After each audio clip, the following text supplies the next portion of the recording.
don't know. Thank you very much, Peter.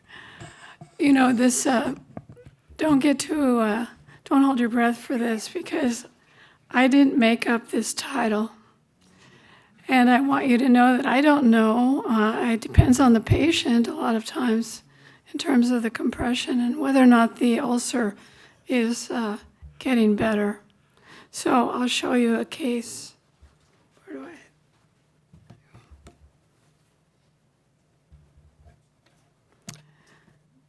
This is a patient who comes in. You can see the ulcer down there on her left inner ankle area. I've known her now for at least 15 years. She lives in Yuma. She came here originally for this procedure when we were at Arizona Heart, and she was back recently last winter to have another procedure. There's the ulcer in 2014.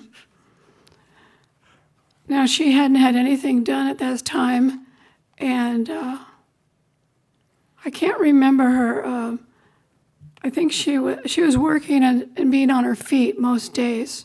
So this ulcer became problematic for her because it just wouldn't get better because she couldn't stop working.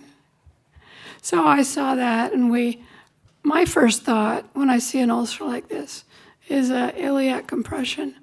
May Thurner, it's been undiagnosed. And we actually did a live case with her to show that there was a compression, and then we stented it officially. There's the left iliac segment with flow going into the perineal area. There's the compression. I don't believe we have IVUS images for this, but mind you, it was a good compression. Sometimes there's a compression on the other side, but mostly the symptoms are on the left side. When the symptoms are on the right side, I think it has a lot to do with flow that goes from the internal iliac over to the right side and causes overflow or higher pressure on the right side. When we treat the left side, usually the right symptoms go away. So it improves the right side to treat the left. I don't treat both sides at once. Here's IVUS showing how narrow that is. There's the stent in place. She did really well with this procedure. The stent worked well. Her ulcer healed nicely. And she went back to Yuma for many years without any problems. It was just recently that she came back. And that's probably a sign of either hyperplasia within the stent, dysplasia, and we go in with IVUS and dilate it. I don't usually put another stent in, I just dilate the stent if there's some buildup on the inside of the stent. She's been very faithful with her anticoagulation. So you can see she has a scar there, and it just started opening up a little bit again this year. So that was 2014. So the question was, how long do you use compression? I don't think that's relevant for this. I think the question for this is that if I ever see an ulcer in an ankle area like that, I immediately think that it's an undiagnosed iliac compression. And I've been right many, many times. I'm sure everybody on the table can see that that's usually the case. So compression is not my what I've made a living at, but I use compression with the circade legging and with the stockings. I've always been slightly disappointed at compliance. Even though we can give people a good compression device, it's hard to get them to wear it all the time. But it's a very good way to improve the appearance of that kind of ulcer, but it heals a lot faster if you fix the iliac problem. So I don't use compression as a first thing to do.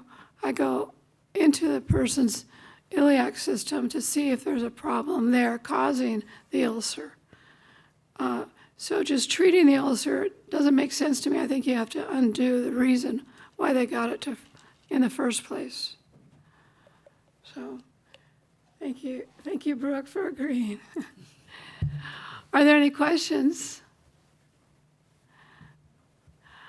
I recently had a patient who I did treat all the iliac issues, and he came back with another ulcer because his legs were heavy, and the flow and the pressure in his legs just couldn't be maintained with compression. And he did have Cirque leggings. And then we got him Koya to try to get rid of the fluid. But he was an elderly man, and he didn't walk as much as he used to. So he continued to have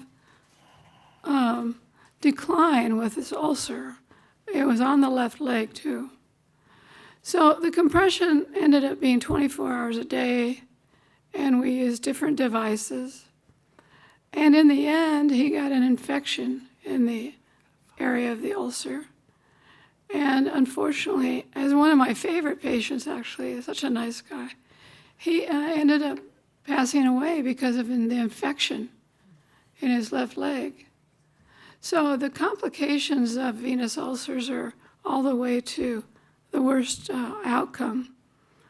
But it takes almost an army to take care of a man who's in his 80s, who's a big man, who has an ulcer in his left leg, because it's a team of people who have to change the dressing, put on the compression, help him get around. And so it's not an easy thing for just one person in the house to make sure that all that gets done. So we have a huge problem with these people who have recurrent ulcers, even though we've treated the iliac system. And it's usually because partly obesity and partly because of the pressure. It's occurred to me recently that maybe we're not being aggressive enough at sclerosing some of the smaller veins that cause high pressure in the calf. And we should be maybe doing more to decrease the pressure and not just try to apply compression to, stop it periodically. So I had a patient I spoke to today, and Brooke knows this patient. We both have worked on him over the years. And he said he had gone, and he's had a lot of work. His stents, he had a AV fistula we corrected. And he did continue to have ulceration, superficial ulceration, but it was painful and nasty. And it never went away with compression. And I said, how's it going? How's your left ankle area? He says, you know what? It's all healed up. I said, what happened? He said, well, I went to a vein center, and they started injecting sclerosant in the small veins. So they did an evaluation to see where there was reflux and took out some of those pressure points, and that seemed to help the healing of this ulcer. So there's no one thing that I know of. You have to investigate all those areas when you have a non-healing ulcer. So I'm going to stop here. Are there any questions? Yes. I'm involved in a trial of a venous valve, a prosthetic venous valve. Mm-hmm. I'm not hearing any buzz. You're shaking your head no. He's shaking his head yes. Is it a thing? Is it not a thing? Well, I spent about 8 years of my life working on a venous valve and doing animal implantations of the valves with Cook. So we got pretty far with we did mostly our implantations into a porcine model. It was very hard to find a valve material that won't get eroded and that stays intact. It's not hard to put it in, but they would migrate too. They'd migrate to the heart or the lungs. So it was hard to keep them in one place. So Yeah, in my experience, 99.9% of venous disease is deep venous obstruction and superficial reflux. And if you treat all of it, meaning recanalize the FemPop DVT with angioplasty, stent the pelvis, treat the superficial vein disease, treat the perforators-induced sclero, almost all of these patients can be managed. So the number of people who need a deep venous valve is very small. It is a problem that's not fixed in those people, but that's rare. I mean, I'd probably say I've seen 5 of them in 25-year career where all I do is treat veins. Another problem with venous valves is that they thrombose. So if they don't reflux right after you put them in, that's good. But over time, you have to have anticoagulation so they don't thrombose. So it's been a project that the guys at the University of Oregon worked on. We worked on it for a long time. Dr. Ossie did in Brazil. It looks like there's a big market for it, but we've really had a hard time getting this thing to fly over. The other challenge in this particular experience that I'm having is appropriate diagnostic parameters for whether or not you have objective improvement.